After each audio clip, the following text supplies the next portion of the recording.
시청자 여러분 안녕하십니까. 다섯 공부방 시간입니다. 2021년 상반기 동안 여러분과 함께한 다섯 공부방은 많은 호응을 받아서 이제 책으로 나왔습니다. 다섯 선생님의 호에 걸맞게 저녁의 참 사람이라는 책으로 온 오프라인 서점에서 여러분들이 만나볼 수 있습니다.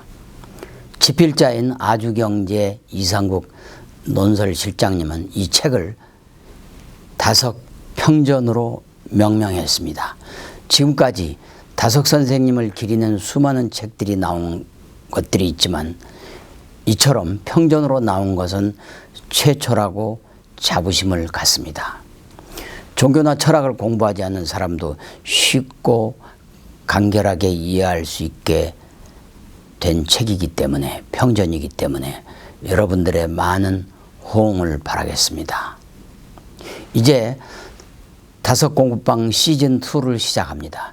시즌2에서는 박영호 다섯사상연구회의 제자이신, 그리고 연구회의 총무이신 김성원 선생님께서 다섯의 일생과 다섯의 사상을 주제로 오도송, 즉 깨달음의 시를 여러분들에게 강의해 드릴 것입니다.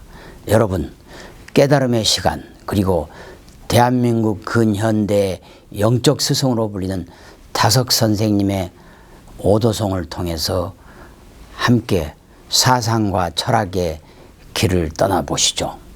여러분이 아시다시피 다섯 선생님은 2008년 동양에서 최초로 서울에서 열린 세계 철학자 대회에서 전 세계 수많은 쟁쟁한 철학자들로부터 한국의 유일무이한 한국 사상가이자 종교가로 인증을 받은 바도 있습니다. 여러분, 이제 K-스피리추얼리티, 즉 K-영성의 시대가 도래하고 있습니다. 서양과 중국의 철학을 공부하는 것도 당연히 중요합니다. 그렇지만 5,000년, 9,000년 단군 이래로 내려온 대한민국의 혼과 DNA가 있는 한국 사상을 다섯 선생님의 오도송을 통해 함께 공부하시죠. 여러분, 다섯 공부방 시즌2 길을 떠납니다. 대단히 감사합니다. 꼭 한 가지 빌 것이다. 유영모는 충신습이 보기에는 서로 다른 세 가지 같으나 결국 하나라고 말한다. 충이 따로 있고 신이 따로 있고 습이 따로 있는 것이 아닙니다. 곧고 곧은 속의 속, 그 믿음을 익힌다는데 무엇이 둘이고 셋이겠습니까? 충신습은 우리가 살아가는 전제입니다. 충신습은 우리로 하여금 참으로 살게 해줍니다. 그러므로 속의 속, 곧이 곧도 새끼 새가 날게 될 때까지는 나는 법을 익히는 것처럼 자꾸 익혀서 위로 올라가는 것을 배우지 않으면 안 됩니다. 충과 신을 익히고 이것을 밀어서 밑이 터질 때까지 하면 아무런 탈 없이 들어갈 수 있습니다. 도중에 중단해서는 안 됩니다. 끝까지 예수가 말하는 영생을 얻을 때까지 충과 신을 익혀 습해야 합니다. 철학자는 말을 많이 합니다. 그러나 우리의 생명이 하나인 것과 같이 말씀도 하나입니다. 말씀이 하나인데 그 밖에 다른 무엇이 있겠습니까? 다섯 강의. 영생을 얻을 때까지 충신습을 해야 한다는 다섯. 충신습에 대한 그의 통찰의 지혜를 우리 결혜가 배워 실천했으면 좋겠다. 다음은 증자가 내 몸을 살핀다. 성오신에 대해 다석은 어떤 생각을 했는가 살펴보겠다. 내 몸을 살핀다. 성오신은 몸만을 가리키는 것이 아닙니다. 그 몸 속에 있는 정신을 살핀다는 것입니다. 유교에서의 몸은 우리가 가족을 집이라고 하는 것과 똑같이 정신을 가리킵니다. 정신을 살핀다고 해서 몸을 돌보지 않는가 하면 그렇지 않습니다. 제 정신을 담은 몸이니 마음을 살피듯 몸을 살피고 잘 돌보는 것이 옳게 자기를 살피는 게 됩니다. 사람은 껍데기만 갖고 사는 게 아닙니다. 금수와 같이 몸만 갖고 살면 편하겠는데 사람은 그런 식으로 편하게 되지 못합니다. 거죽만 성한 척하고 사람을 속이는 일이 있는데 속이 성해야 사람입니다. 껍데기도 더럽지 않고 속의 마음도 어지간히 성해야만 살 수 있는 것이 사람입니다.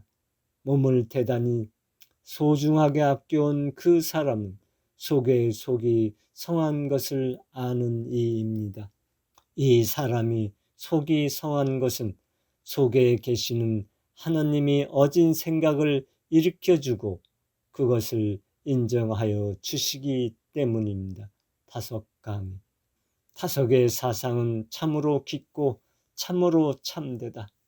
충신습을 보아라. 한마디 한마디가 우리의 신금을 울려주기에 충분하지 않는가? 사람들이 이 참의 맛을 모르고 평생을 사는 것이 그저 안타까울 뿐이다. 그래서 타석사상을 일상 속에서 실천하고 타석사상을 우리 교례에게 알리는데 평생을 다 바쳐도 가치가 있겠다고 생각한다. 인생이란 죽음으로부터 시작한다. 몸나로 죽을 때 얼라가 드러난다는 타석의 말에 공감한다.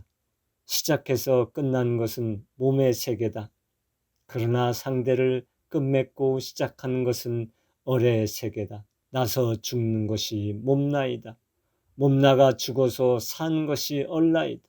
얼라는 죄나 자아가 죽어서 사는 삶이다. 말하자면 형이 하에 생명으로 죽고 형의 상에 생명으로 사는 것이다. 몸나로 죽을 때 얼라가 드러난다. 그러므로 몸나의 인생을 단단히 결산하고 다시 얼라의 새 삶을 시작한다. 얼 삶을 시작한 그 삶에는 끝이 없다. 얼라는 영원한 생명이다. 타석어록. 타석은 끊임없이 각성의 말을 전하고 있다.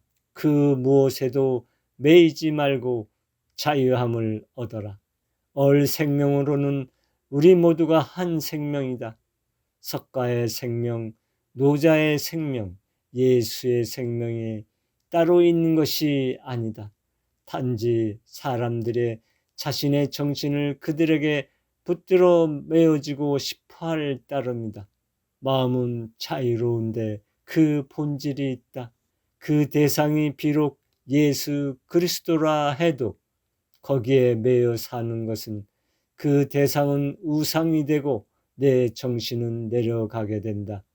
내 정신은 하나님 한 분을 우러를 수 있도록 이 세상 그 무엇에도 매여서는 안 된다. 모든 성인들이 하나님 말씀에 국물을 먹으려 했던 것처럼 타석도 그들과 비슷하게나마 하나님 말씀에 국물을 얻어 먹으려 했다고 한다. 우리 모두가 본받을 점이 아닌가 생각한다. 나 유영모가 예수를 이야기하는 것은 예수를 얘기하자는 것이 아니다. 공자를 말하는 것은 공자를 말하자는 것이 아니다. 예수처럼 공자처럼 칸디같이 톨스토이같이 하나님 말씀의 국물을 먹고 사는 것이 좋다고 해서 비슷하게 그 짓 하려고 말한 것뿐이다. 공자, 석가, 예수, 간디를 추앙하는 것은 우리도 그들과 비슷하게나마 하나님 말씀에 국물을 먹으려는 짓을 하려고 하기 때문이다. 타석어록. 불교가 불성을, 가톨릭 기독교가 성령을, 유교가 하늘을 비방한 것을 가장 죄악시하고 있음을 타석은 깊이 인식했다. 그래서 이 모든 것을 아우르는 우리말, 어를 핵심 키워드로 삼았다. 성령은 바로 우리의 정신적인 순과 같다. 즉, 우리 마음의 어리다. 성령을 거역하는 것이 얼마나 무섭고 잘못된 것인가를 성경은 가르쳐 주고 있다. 내가 진실로 너희에게 이르노니 사람의 모든 죄와 무릇 회방하는 회방은 사하심을 얻되 누구든지 성령을 회방하는 자는 사하심을 영원히 얻지 못하고 영원한 죄에 처하느니라. 마가 3장 28절 29절. 성경에 성령을 모독하는 사람은 영원히 용서받지 못할 것이다 라고 일러주고 있다. 그만큼 성령의 절대성을 말하는 것이다. 사복음서보다 앞선 도마복음서도 예수는 성령에 대한 중요한 말을 했다. 누구라도 하나님 아버지를 향하여 또는 하나님 아들을 향하여 불경스러운 말을 하여도 용서받을 것이다. 그러나 누구든지 성령에 대하여 불경한 말을 하면 땅 위에서도 하늘에서도 용서받지 못할 것이다. 말씀 44. 불경에서도 불성을 회방하는 자는 참회할 길이 없다고 한다. 부처를 죽인 사람은 부처님 앞에 참회하지만 반야를 비방한 사람은 참회할 길이 없다. 선과 귀감. 살 부모자 불전 참회. 공자도 하늘에 죄를 지으면 빌 곳이 없다고 말하고 있다. 획제어천 무소도야. 하늘에 죄를 지으면 빌 곳이 없다. 하늘에 죄를 짓는다는 것은 하느님을 모독하는 것으로 성령을 거역하는 것과 똑같다. 그러므로 죄를 용서받을 길이 없는 것이다. 성경, 불경 모두 다 성령 불성을 가장 으뜸으로 근원으로 말하고 있다. 그러므로 성령 불성을 거역하고 비방하면 영원히 구제받을 길이 없다. 그래서 다석은 오직 하나님께 구할 것은 성령 불성 얼뿐이라고 말해왔다. 얼과 관련된 우리말 얼떨결 표현은 참 재미있다. 우리에게 소중한 것은 얼을 하자고 덜을 덮어버린 것이다라고 했으니 이 얼마나 시원한 말인가. 나는 늘 인생의 생명, 꽃을 피우는 농사를 하고 있으며 자기의 생명을 키우는 일보다 더 아름다운 것은 없다고 생각한다.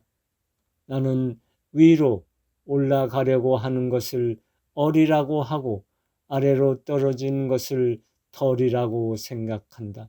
얼떨결이란 말이 있는데 얼은 영이고 덜은 마라고 생각한다. 다석어록.